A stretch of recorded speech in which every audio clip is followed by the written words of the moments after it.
Okay. Okay, you got it. Find Peter Parker. What's the thing on his hand? Shh. Find Peter Parker.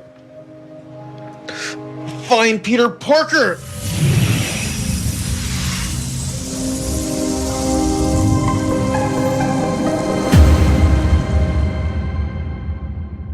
Hey everybody, and welcome to the show. We are back for another one. We've just been having a little bit of a laugh and a little bit of a flick through memory lane, haven't we? Oh yeah. We've been through. It's been quite a journey for 2024. That's for sure. Oh yeah. I've literally still got the screen up just over there, and I'm looking at some of the old episodes that we've done, and I figured it's time to actually do a little bit of an update on some of them and having a bit of a flick through them all. So we had a bit of a flick, and we thought we would talk about portals tonight and the possibilities around that, because with all the shows that we've been doing lately, we're finding that portals seem to be creeping into just about every aspect of it, which means how much is actually interconnected? Well, I mean, when you think of portals, you could think of pretty much anything that has to do with you disappearing from one location and appearing at another. Mm-hmm. So, or not. You could think about, or not, or yeah, for sure. We've this could, how you said earlier, this could fall into the whole episode on how with the back rooms and would you consider the elevator game as a way of a portal? Yeah. I guess you could potentially think of it that way if it works. I don't know. I haven't tried it yet. It is on the cards once I can find a compliant building that will let me do it. So, and that's pretty hard in this day and age. I've got my cameras. Can you let me look in your building for the night? No. I'm just, I hope you can record that conversation also. Talking to the building manager. So, sir, can I, how exactly are you planning to, address it? Well, could you imagine you talk to a building manager that has absolutely no idea what it is, and the fact that, a pure skeptic. Yeah, I haven't worked that bit out yet. I haven't worked that bit out. I've got the idea. Now comes the part where I have to put it all together and see what actually happens. But that execution. Yeah, that's it. Now, before we get right into it, we've actually been looking through our YouTube analytics, and we've actually found that over 75% of the people that watch our videos are not subscribed. So if you're not subscribed yet, please hit the little subscribe button and the bell notification ding-a-ling thing so that you get notified every time we have a new video coming out, because we're actually starting to put out a little bit more than we used to, and we're randomizing the times when a lot of it comes out. Our podcasts obviously still come out every Tuesday, but there'll be other bits and pieces popping up throughout the week, so surprise! Exciting. Yes. Oh, yeah. And we find out where most of our people are coming from. A lot of people watch from the United States and from Australia and from the UK. And 98% of you are men. Oh, where are all the women? Well, what's going on with this sausage fest? We had a sausage sizzle at work today while you're talking about sausages. That was interesting. Oh man. But yeah. So, for those who would just, I'm actually a culprit. I was saying earlier, I do watch a lot of videos on YouTube and stuff, and then I find myself just not really subscribing. But you know what?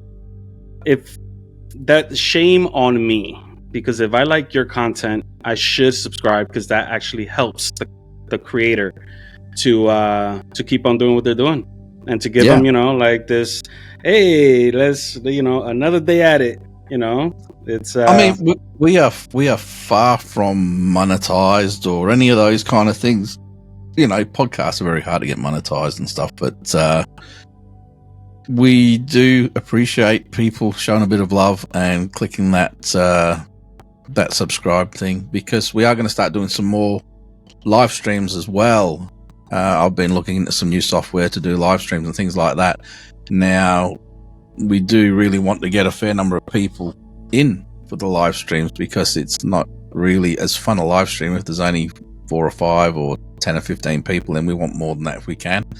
Keep the chat room bumping along, and who knows what happens when people start talking. I mean, our live streams are absolutely crazy and could end up going in any direction. So, yes. Yeah. So please subscribe. Please subscribe. We would appreciate it if you did that. Now, Yep. portals. As anybody who watches our channel knows, we've been talking about the back rooms and a few other things going on of late, and the way you fall into a back room, they say, is you sort of, clip out of reality. You might be walking along and suddenly, boom, you fall and you're in the back rooms. Now, you look at all the people around the world who are missing and have never been seen or heard from again. Yes, there are a very lot of logical reasons for these things happening, but there are a lot of mysterious ones as well. But you would think people would, or at least some sort of signs would turn up from them if they disappeared and something nefarious happened to them. But if they accidentally walk through a portal, or they accidentally clip out of reality, you may never see or hear from them again. And the question then is, where do they go? Where do these portals lead to? Well, I know there was a infamous clip that went viral, I want to say last year. Have you heard of what happened at an airport? I'm not even sure where. If it was, I believe it was in Singapore or something like this, like a foreign international airport. And I've been to Changi in Singapore.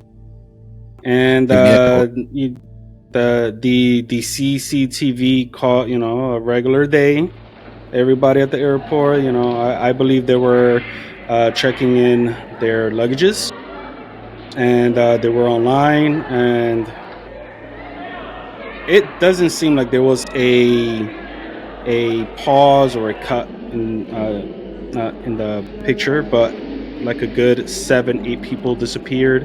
And then, what's more interesting is that the reaction of people around them. It's an airport. There's like Actually a bunch of witnessing people there. it.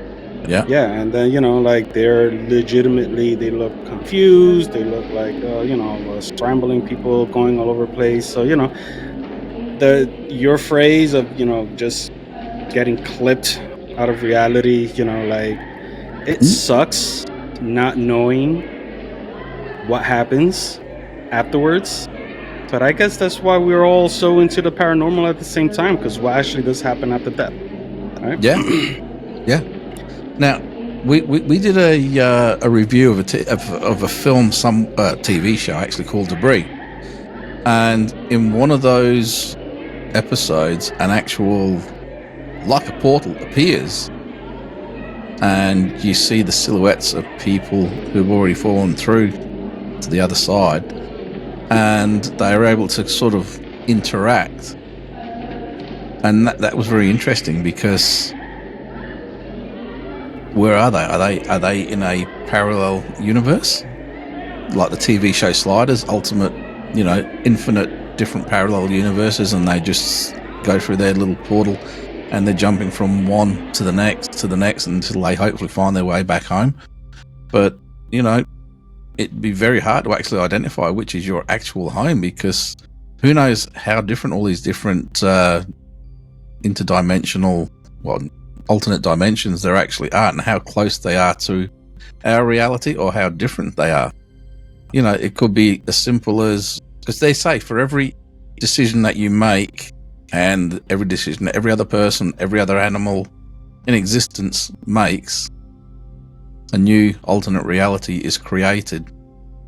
So there could be a simple reality where everything's basically exactly the same, except you walked out of the door 5 minutes earlier this morning and you got back 5 minutes later. But everything else is exactly the same. Then you got other ones where, you know, the Germans won the Second World War, or, you know, JFK never got assassinated, and that changes everything. You know, even though it's one tiny little change at a key point can make a massive change down the track. The butterfly effect and things like that. Great movie. Yeah, for sure. So, and actually, in that, he was phasing in and out because he was jumping back into his older self, you know, his younger self. Which, how many of you people out there have moments where you just zone out for a little bit and then you're back and you go, where the hell did I go for those couple of minutes? You know what I mean? It happens to me. How do we know we're not? You know, it happens to me quite often, unfortunately. You know, I chalk it up as to, you know, just having like a lot on my mind while I'm doing something. But like, I want to say like 2 nights ago, I completely, you know, I left from work, driving home, and it felt like a 2-minute drive. And mind you, I'm like almost a 40-minute drive away from my house. So it's like... That's what I was just about to say. I said, how many people have got in their car, left to go to work, and then when they got to work, they look back and they've thought to themselves, I don't remember any of the drive. How the hell did I get here? Yes. Yeah. You know, no, for sure. And what about that those? Is one of my, yeah, I was just about to say, one of my theories is that a lot of hauntings, or some hauntings anyway, because there isn't one specific explanation for every single haunting. There's a lot of different explanations for different types of hauntings. And one of them is that when they talk about the many worlds or the many dimensions theory, the Big Bang, everything's split off. So you think about different bubbles, right? Floating around, expanding, contracting. That's what they say is happening after the Big Bang. The universe expands, it contracts. But we're trapped within ours, so we don't notice it. Same with all the rest. But if these bubbled universes bounce together, at that point where they bounce together, riveting video there, look at that. When they bounce together, you know how thin bubbles are. Yeah, I'm not doing any ballet. You can potentially see through that intersecting bubble. So when you're getting a glimpse of the next universe, it could appear very ghostly to us and to them. Yeah, I would say so. And even, you know, let's just say, let's think about the cousin of death, which is sleep. When you're sleeping, for some, you like you actually leave your body, and you know you're experiencing other things. Talking astral and then travel and stuff. Yeah. You see, man, this what we do, you guys. But this is where things interconnect with each other, because as soon as you start, we're talking portals and about mirror universes, alternate universes. We're not even going to get started on mirrors, but we might. We don't know. We'll see where it goes. But when you start talking about astral projection or astral travel, where your astral self is traveling the astral plane, your body is then an empty vessel. And if somebody else, as in another, you know, when you're in the astral plane, can you talk with spirits? Because it's an energy thing, it's not a physical thing. That's another thing that I haven't really delved into. And then you talk about our demons out there and things from other realms, you know, because it's not a physical thing. But the problem is, if you've got an empty vessel there, somebody else can come and land in your vessel. Does that explain some cases of schizophrenia? Does it explain some cases of psychosis and different types of mental illness? Does it explain spiritual possession and demonic possession? This all comes from this portals and different universes and different ways to jump from one world to another. It opens up so many different things, and this is what I'm saying is you might be interested in one part of the paranormal, but it is all so closely related that who knows where it's all going to end up or where it's going to cross over each other, and these things are going to intersect and collide. It's fascinating. Yeah. I mean, it's the reason why we love the paranormal so much, because when people think of paranormal, they think of ghosts, spirits. No, there's so much more to it. Paranormal is everything that's not normal. So you know what,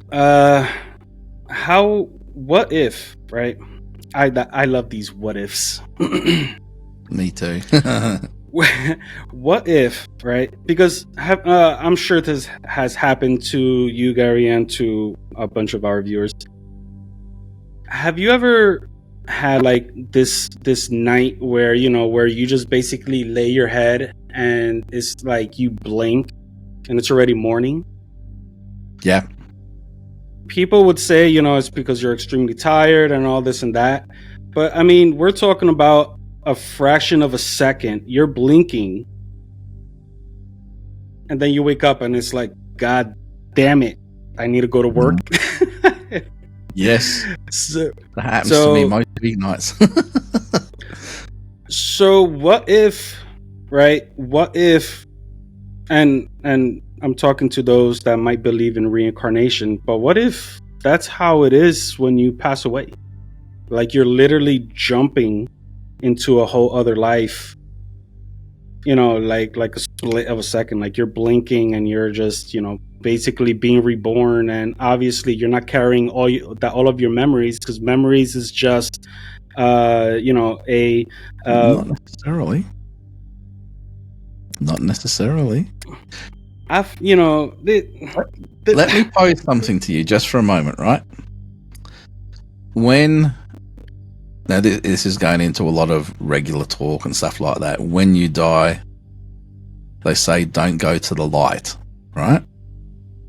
Everything's dark, but you can see that light, the proverbial light at the end of the tunnel, right?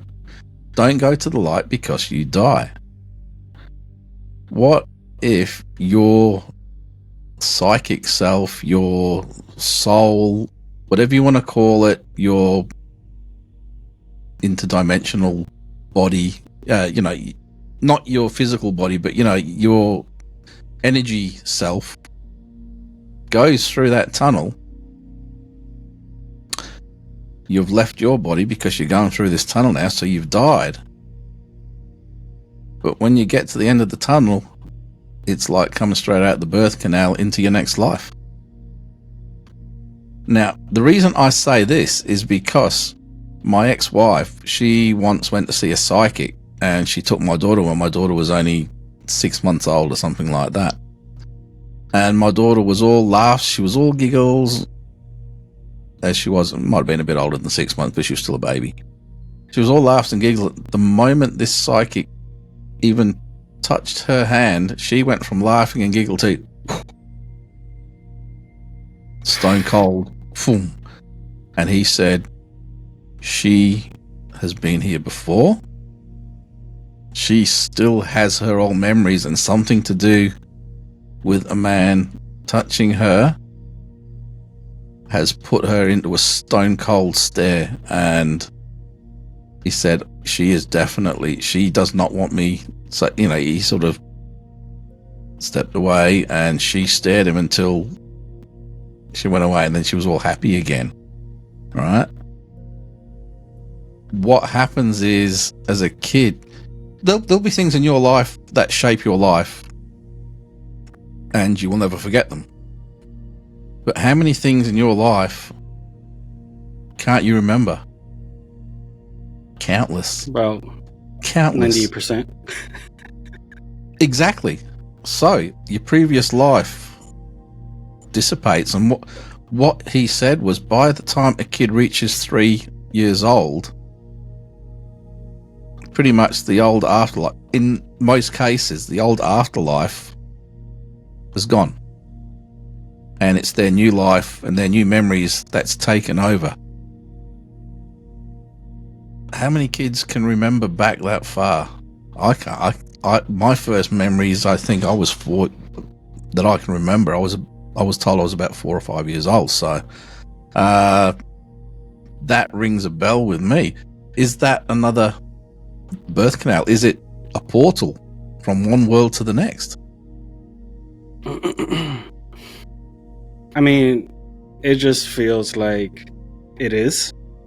And there are multiple ways to get there, which is wild if you actually think about it. That's a whole different rating show, that one. Yeah, I mean, obviously the easiest way to go through a portal, I would say, would be death. Because your soul, your spirit, your energy is open to it now. Mm-hmm. Now, if you're sleeping and you go through that annoying, blink, where do you, what happens during that time? Yeah, I mean, exactly. For sure, I'm just snoring a storm because, but your body is, but that's an automatic response. Well, I don't know about the snore. I'm on a CPAP now, so I don't snore anymore. So I'm happy. I actually sleep a lot better. But then what happens is, now because I sleep a lot better, I go to bed, I'm out in 2 minutes, and then the alarm's going off, and I'm going, I feel ripped off. I should have had a solid 7 or 8 hours there, and I didn't. But you did. Which, yeah, so, okay, if you're waking up and you're exhausted, and you've had a good night's sleep, what have you been doing wherever you were? Where do you go when you're asleep? We all have dreams and things like that. But that's when you're in, you talk about REM sleep and stuff like that, and then there's all different levels of sleep. There's that stage of sleep where you're half awake and you're half asleep, or lucid, and you start lucid dreaming, or whatever the case may be. What's happening there? Are you walking that tight? Are you walking along that fence where this is your world on this side and whatever's on the other side is there? This is the difference between your subconscious self and your conscious self. Is it the same person? Because there's a whole other side to everybody that we don't know. There's a partition down the middle of your brain, keeping those two worlds separate. I haven't really gone down the rabbit hole of research to find something.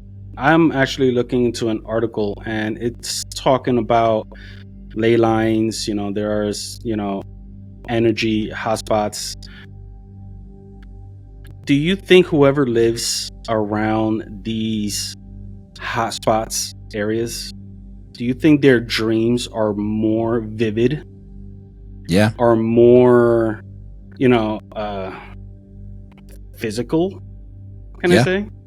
Yes, I agree 100%. And I can put it in a way that makes it easier to understand, and that is, if you live in the country and you go to sleep in silence, yeah? Now that we're right out near the ocean where we live. The ocean is only not even a 5-minute drive away. But last year when we went into the city to see Tom Jones play, we stayed in a hotel right next to the freeway. Right? When you're asleep or trying to be asleep, you're conscious of all that noise. The ambulance is going past, the car's going past, the revving engines. When you're sleeping right next to a ley line, you're hearing that psychic energy go through, all of those energies going through. You're more conscious of what's happening there, even though You may not consciously understand it. You know something's happening. But if you're a little bit away from the freeway, everything's quiet and you don't know any different. It's the same with ley lines. If you're close enough to one, you might be sensing things that you don't understand what they are. That's wild, because I completely understand that. Because honestly, when I first moved out here to Florida, it was even difficult to sleep. Because it's so back in quiet New York, compared to the city. yeah, I'm already so used to freaking, like people yelling in the alleys, noises, shooting, cops, Yeah, we don't get much of that. But then over here is like you could hear a pin drop, and for some reason it's like a little Hand grenade. I don't want to use the word disturbing, but it wasn't something that I was used to. So it took some time for me to actually, feel comfortable to sleep at night. But yeah. So there are actually several areas across the world known as energetic hotspots. Yep. From ancient megaliths to ley lines. Yep. They are hyper-dimensional gateways. So it's just everything falls into our conversation today. Well, put it this way, right? Think about it like this. When you're right next to a ley line, you're next to the freeway, right? When you are right next to an intersection where two roads or two freeways cross over, you've got things going off in different directions, going in, you know what I mean? Different directions, going to different places, or continue along the same path. That, in theory, is a portal because it is a point where they can change course. They can head in a different direction. That's what's happening when you walk through a portal. You're going to a different place. You're changing your direction. Maybe not intentionally. And this is the thing. Portals are invisible. So you don't know if you've walked through one. Have you ever woken up in the morning and thought to yourself, something's not quite right? Everything is the same, but something is not quite right. You can't put your finger on it. You can't work out what it is, but you just know in your soul something is not right, and I don't know what it is. Yeah. Do you think even in your sleep you've actually woken up in the wrong dimension? Everything's not quite right. Or you wake up. Have you ever had one of those mornings where you wake up and you're that delirious? You go, I don't know where I am. And then it takes a couple of moments for it to kick in where you are. I've had moments where I'll go to bed, right? Same house, same bedroom, everything's the same. But sometimes you'll wake up cold in the middle of the night even, and it's like you don't recognize it, and it takes just a few moments for it to come back. Yeah. Are we flicking between dimensions? Because if it's that easy to flick between dimensions unintentionally, and then luckily the universe likes everything in order, so you get somehow you get snapped back to where you belong. But every now and then that snapback doesn't happen and people get stuck in other places. Are the back rooms the in-between place?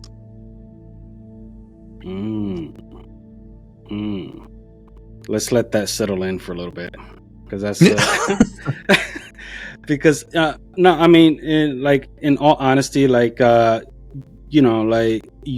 have to have an open mind to even fathom such thoughts, right? Yeah. But let's just throw it out there, because again, I have this article right in front of me. So for those who are not so open-minded, portals, it could actually be a real thing. Back in 2012, in the University of Iowa, physicist Jack Strutter found hard evidence of portals created by the interaction between the Earth and Sun's magnetic sphere. Mm-hmm. So let that sink in a little bit. So, it's like, depending on where you're at, obviously some are more sensitive than others. That's why, we have mediums, psychics, all of these. Completely off topic right now. I mean, this is what we usually do. Mm-hmm. But have you ever thought about what happens to the psychic energy of a person when they pass away? Same thing that happens to the energy of any other people. Now, do you want me to just bend your brain just a little bit further? Please do. When you go to see a psychic, right, they will present what's going to happen in your future. Right? Maybe it's not the future they're seeing, but they're actually glimpsing another universe, another dimension, and they're telling you what's happening to you in that dimension. And where that ties into everything else, because we believe we have the conception of free will, it can keep changing, right? That's why they say a psychic is telling you what your future is from that moment in time, because every decision you make after that can change it. And every one of those changes is a different reality, a different dimension. So are they just glimpsing you from a different dimension? And if that's the case, is that what a psychic is? Not somebody who can see and talk with spirits, but they can see and possibly communicate with other dimensions. And when they say we're talking to the other side, they're not talking to the other side life and death, they're talking to the other side of the portal. That is a crazy thought. But there's as much proof and sound information to say that is the case as much as it is to say they're talking to a dead person. Because when they're talking to your great Auntie Ethel or something like that who passed away a few years ago, what's not to say they're actually talking to your great Auntie Ethel in a different universe where she's still alive? Wow.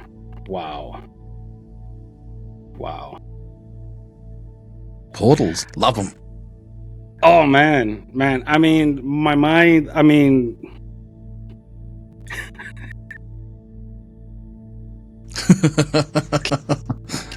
my mind right now, man. It's yeah. I love my Fridays. I've always said it ever since I joined you guys. Doing this every Friday morning. It's been a hell of a way to go to work. Now, just to spread it a little bit thinner and everything, everybody knows TV shows like Stargate. Big ring, big portal right in the middle that goes poof, big watery spout thing, and then they go through it, they end up in a different planet. Sometimes they end up in a different reality if they go too close to a solar flare or something like that. You got that. Then you've got sliders, right? Okay. Which is an old good one where they use what you were talking about before, electromagnetics and everything. He was actually trying to invent a anti-gravity device and actually created a wormhole machine. Okay, very real as well. But there's an old film that I absolutely love. It's an old Rutger Hauer film called Crossworld. It's really bad. It was made in the 90s, so the effects in it are pretty much ridiculous. But the storyline of that is so good. It talks about you said it was a bad show? No, it's good, but because it was made so long ago, the effects were terrible. Even back then, it was like a B-grade film, which just about all of Rutger Hauer films were. But it was really good. And in that he knew a specific place to go where there was a portal to a certain place, right? Now, bear with me. He had this thing that he would do. It was like a whistly kind of thing. And then he would stomp his cane or his staff on the ground. And then he said, everybody turn around now. And as you turn around, everything looks the same, but it's not quite the same. Wow. And that gets into a place called Crossworld, which it's this weird, it's like a valley in America, but everything's sort of shimmery and it's not quite right. And what he said is, once you're at Crossworld, you can go, there's different portals in different places all across the valley that will take you to not just different times and different locations, but different planets and things like that. And that's how a lot of these people would traverse. But there were other types of people out there and devices that could just basically punch a hole in reality and they could tear through from any reality. I mean, even Mortal Kombat's a very similar kind of concept if you're going into the fighty type movies and stuff like that. And that's what this film was all about, because they ended up being this big fight where they were just continually punching the crap out of each other, but they were bouncing off one universe to another. They'd end up in London, they'd end up at the pyramids, here, there, everywhere. You know, so that's a film to look at because that's a more popular version of Portals. There's a TV show, there's a movie called Jumper with Hayden Christensen from Star Wars. Yeah. That is a portal type thing. They can jump from one place to another. These are all Hollywood versions of portals, but the reality behind portals, you know, you're just walking along a street and then suddenly, you're gone. From our reality, whoever's walking behind you, you just vanish into thin air. Mm-hmm. But for the other person, they might not even be aware they've gone through it. But what happens if you end up in that building with that yellow wallpaper, the flickery lights, and not a soul around, and that feeling that something's following you around and you can't find your way out of it? You don't even know how you got in there. You know what I'm talking about? It would. And then, especially knowing, you know, let's just say, I think it'll be worse for a believer than a skeptic. Because if you walk through as a skeptic, you're like, where the hell am I? You know, you're oblivious. You know, there is such a thing that ignorance is bliss, right? Yep. But if you walk through it as a believer, you'll automatically know where you're at, and you right away your brain goes to starts playing games with you. I'm Yeah. done. I'm done. Yeah. So damn. So portals, man. Portals are connected to everything. You know, there are stories that, okay, so when you talk about the paranormal, we break it down into, well, we don't break it down, but the whole genre breaks it down into basically three types of investigators or different types of fanatics, whatever you want to call us. You have your paranormal, which is your ghosts, your spirits, your demonics and things like that. You have your UFOs, aliens and things like that. That's two. And then you have your cryptids and your Bigfoot and Yowies and all of those sort of things. So you've got your cryptids, you've got your UFOs, and you've got your paranormal. The one common denominator between all of them are portals. Because portals happen in the paranormal and the metaphysical, right? The power requirements for a starship or a UFO to travel from one universe to another is astronomical, quite literally. But what they are now, I mean, even Einstein has proven that it is mathematically possible, is the Einstein-Rosen bridge, which is where you fold A and B and you come out. It's. I have got a bit of paper here, but I shouldn't be showing you what is written on it because it's a whole lot of rubbish. But oh no, tattoo design. So, if you want to get from that corner to that corner, standard belief saying is a straight line is the fastest route from A to B, yeah?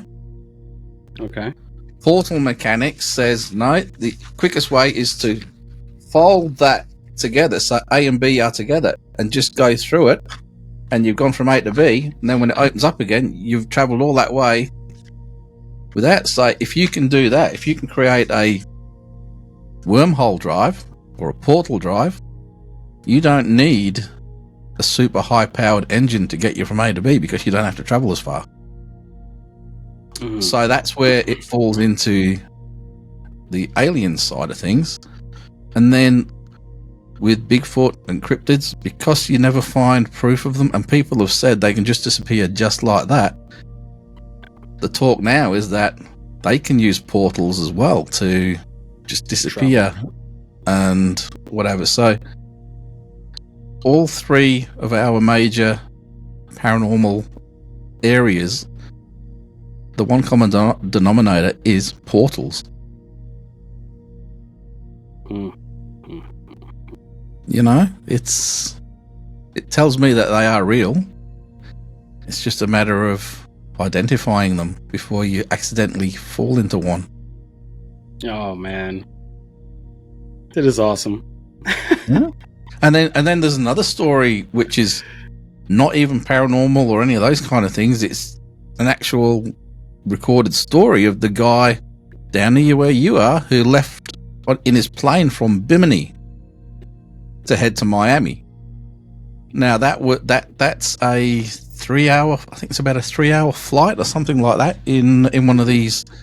It was a low, I don't think it was a Mooney, it was some kind of a low wing light aircraft that he was flying in. And he pretty much, I can't remember the exact details, he either didn't have enough fuel to do it in one go and he had to stop and then take off again, or he had enough to do it, but he would have been right on the limit of running out of petrol, out of fuel. But what happened was he took off and he started flying, and he started describing this massive storm starting to build right in front of him. But there was, like, quite literally, there was a circle in the middle of these clouds. And as he started to fly into it, he said it was starting to close in behind him. He could still see the light at the end of the tunnel, proverbial. But he was saying his compass was starting to go off. His artificial horizon was going off. He's losing all kinds of visual key marks to say whether he's flying level, whether he's flying up, because you have to trust your instruments. That's why pilots are taught instrument ratings, because if you find that you're flying in a straight line, but you're suddenly your speed's starting to drop off, it means you're climbing. You have to keep your revs at a certain speed and then if you're flying level, you should be doing this speed. And it's the same with your artificial horizon. You've got to be able to trust that as well. But when these things are all going haywire, you have got absolutely no way, especially when all you can see is just this circle and it's cloud. You can't see where the ground is, you can't see where the sky is, just a little hole in the middle. And it was starting to close in around him and he was starting to freak out. But what happened was as he was starting to close in, before it was going to close on him, he came out the other side. He was in the air for less than 20 minutes when this happened. But when he came out the other side, he was over Miami. Wow. It shouldn't have happened for at least 3 hours. He did that trip in 20 minutes. It's been documented. It is real. That plane could not do the speed that it could do that trip in 3 hours. It was nowhere near fast enough. In 20 minutes. It could do it in 3 hours, but it couldn't do it in 20 minutes. So how do you explain that? He's gone in. It looks rude. I'm not going to do that, but he's gone in through one side and he's come out the other side. And where was he in there? Where was he in the middle? He was in a portal. It's that thing. It's that thing from death to birth. You're going through that tunnel, and there's the light at the end of the tunnel. It was that light at the end of the tunnel that he focused on. And he got out the other side of it. And when he should have still been over the ocean, over the islands, he was over Miami. That kind of reminds me of, I'm not going to get into details, but we had this conversation while we were recording. I believe it was one of the campfires. And, I was driving on the highway.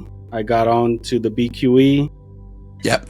And then, like, in a couple of, like that drive from Brooklyn to Queens, it's a half hour to 40 minutes. Mm-hmm. And what happened to me, I would definitely put it up there also. So, yeah, that's wild. That is wild. So are we all experiencing portals on an almost daily basis? We're just not aware of it? Do a lot of portals actually help us from A to B? And then there's always that odd one which takes you on a sideways trip into God knows where? That's wild. Just in case if you guys are interested to know about that story, it is in one of the campfire stories. Campfire tales, yeah. Campfire tales that I mentioned what happened in more detail. But yeah, definitely as far as going back and talking about a subject from what we spoke about before, it feels like we could keep on going. I mean, dude, we've already gone well over our usual half an hour. We're at 46 minutes at the moment, and this is such a fascinating story. We can keep going with it, but I think we better let people have a bit of rest and go do what they need to do now. But I just hope they don't blink and wake up to work. Well, like I said, portals, man, they just tie into everything. Pop culture has the TV shows, the movies, and things like that, and they're the exciting parts, but it's the everyday, it's the mundane things that people don't realize are happening. You zone out for a few minutes. Are you just zoning out, or are you actually zoning out and going somewhere else? Wow. Have you taken that trip from A to B in your car and then thought to yourself when you got there, hell, what happened? I don't remember any of that drive. That's a scary thought. Were you asleep at the wheel? Was somebody else controlling you? Were you suddenly astral projecting somewhere? Now, before we do go, another case in point is when people say they're facing death, they get that replay of life. I've experienced that once, right? I was riding a motorbike to work, and it was in the freeway, and traffic was almost at a standstill. So, it started to go again. We were doing about 40, 50 kilometers an hour. And there was about 6 or 7 of us bikes all in a row going down, splitting through the lanes, which you're allowed to do. But what happened was one of the cars, it was a ute that was on my right side, that obviously had enough of all the motorbikes coming past him. So he actually moved across and actually clipped my bike, sending me sideways, bouncing off a truck, and basically ping-ponging, pinballing between the two for a moment. I thought I was going over. My foot actually went down onto the floor when I was doing 60, so it just flicked behind me, so there was no standing myself up. I saw my entire life flick in front of me. The amount of stuff that I saw in that moment, it felt like it was probably 10 minutes. And then the next thing I know, I've leveled out and I'm going again. So the whole thing took less than a second. What happens at that point when time stands still in your head, but physically everything is still going? Does somebody else come in? Does something else come in and level you out? Or at that point, does somebody come in and take you away if the bad is going to happen? Oh my God, man, this is a whole other topic, because right now I'm just going all over the place. What if there's just multiple actions going on at the same time? Mentally, what if during that time, at the height of, I presume you feared for your life, you thought you were about to snap, right? Mm-hmm. You opened like a sixth sense. Mm-hmm. that basically paused your physical reality for like 10 minutes while you go through your flash, your life flashing before your eyes, right?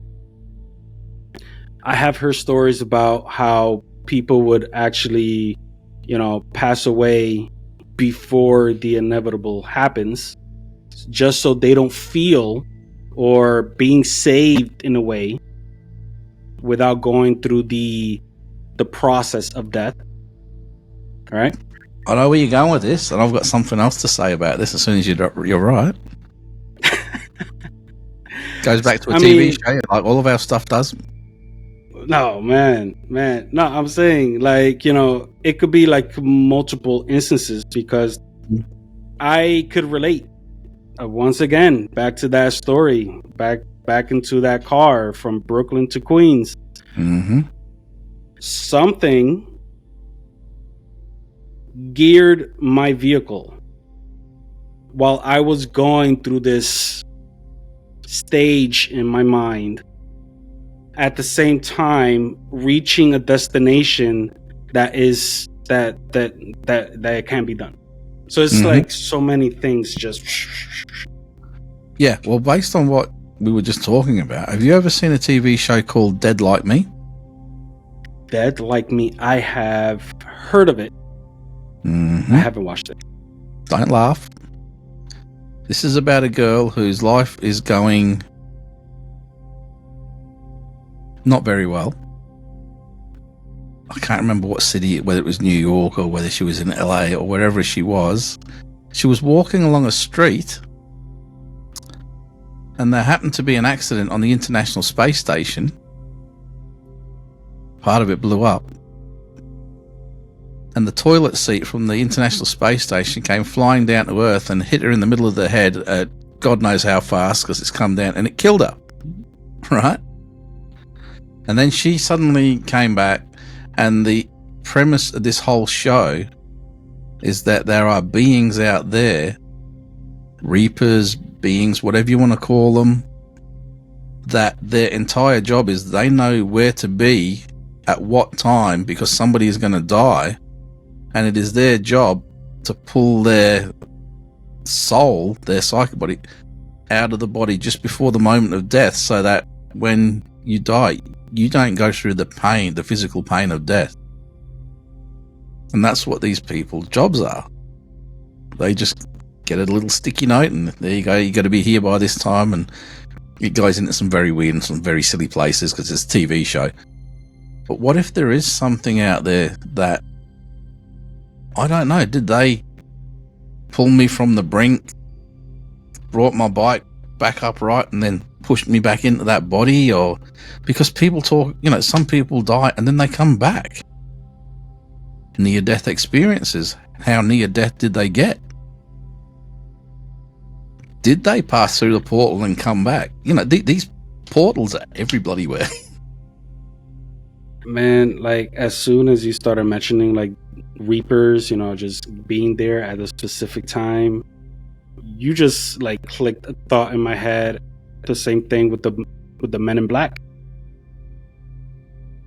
Well, nobody knows what they're about. There's actual documented footage of them as well. We did a show on the Men in Black, and I actually shared some footage taken from CCTV of actual Men in Black. So it's definitely, if you want to go back through our shows, you got to go way back to, I don't even know if it's on my screen at the moment, but there we go.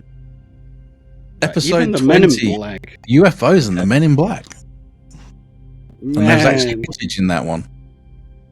Not for nothing, because there you go. Like, we could Men in Black 2 using portals, and are they extraterrestrial? Chris Hemsworth's not one of them, or Jay, or whatever their initials are. No Will Smith. No Will Smith up in here. But there you go. There's another thing. Is there some sort of entity out there with one of those pens that goes, and that's it? Your memory's gone. That would explain a lot if it's actually real.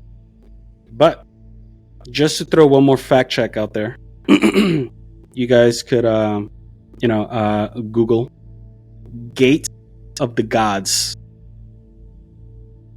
One location that seems to fit this description is in Peru.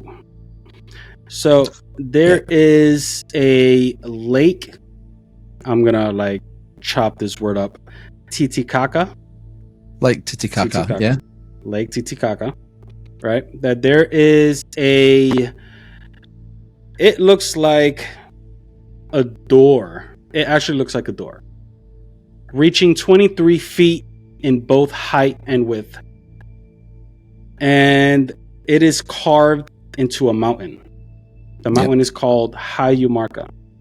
Mm-hmm. So it is known as the Valley of the Spirits or Stone Forest. So, sometimes you may just accidentally walk through a portal. But what if these markings or these, for example, the Gate of the Gods, it's an actual physical portal that nobody don't know how to open. Where do you think they got the idea for Stargate? Don't tell me it was from Titicaca. No way. I'm not going to tell you anymore. But every great sci-fi TV show has a basis in reality somewhere, or at least in, if not in reality, you look at the pyramids and the stuff. That's all tied into Stargate as well. And then you talk about, Ra, all the different gods of the Egyptians. It's all tied in. And then Marvel took it the other way with, all the Norse gods. Thor and Odin. All of them. Jesus. Even that airplane incident from that guy that he was talking about reminded me of the show The 100. Yeah. Even Lost, like that terrible ending to that great show. Like that everybody's in a plane and basically, they don't give it away. Or there might be some strange person who hasn't watched it yet who might be watching it for the first time, because you can still watch it on streaming networks. I don't know what's worse. Me spoiling or you calling that person strange? But all right, here we go. You talk about Lost. Remember, there were others on the island as well. Yeah. There are others all around us. There are others possibly watching us and guiding us, or maybe not guiding us. And there could be others that have the ability to open and close these doorways. And maybe they're opening them right in front of you so that you walk through it inadvertently for a reason, whether it to be to save you from something or to mess with you. How do we know that there aren't others controlling everything that we do? Controlling the portals, controlling the... this is going into something else now, the world history and the new world order and all that stuff.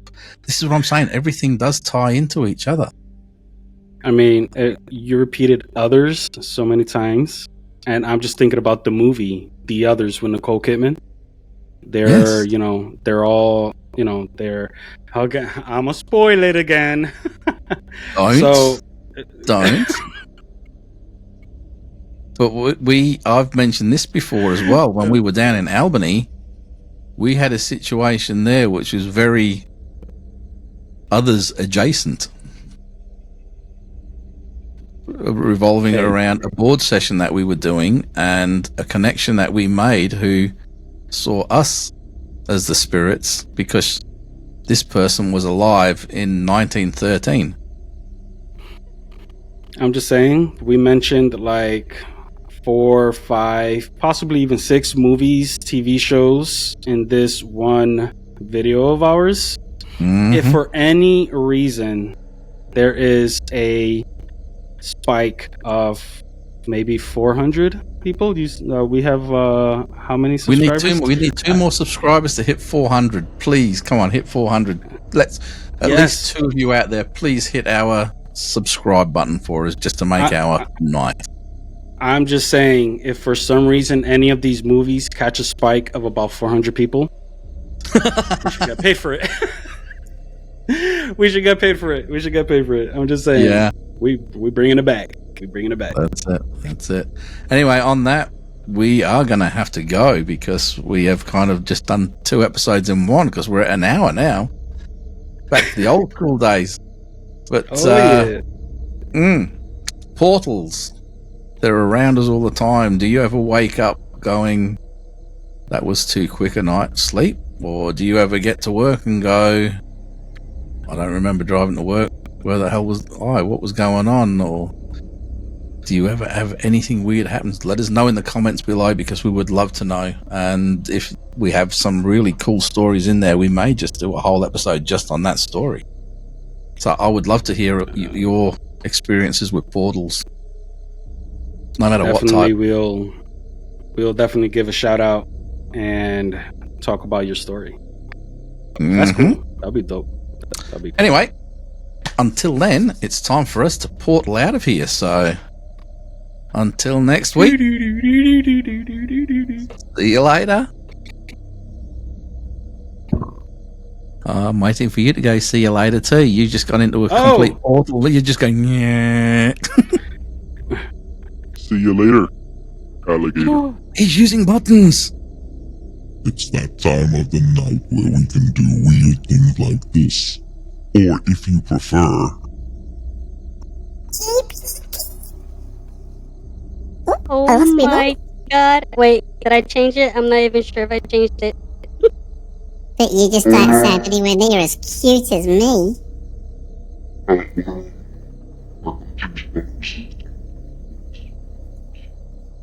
I have no idea what you're talking about, but it sounds silly. I'm going to sing Lonely now. So, on that, we better tune... later.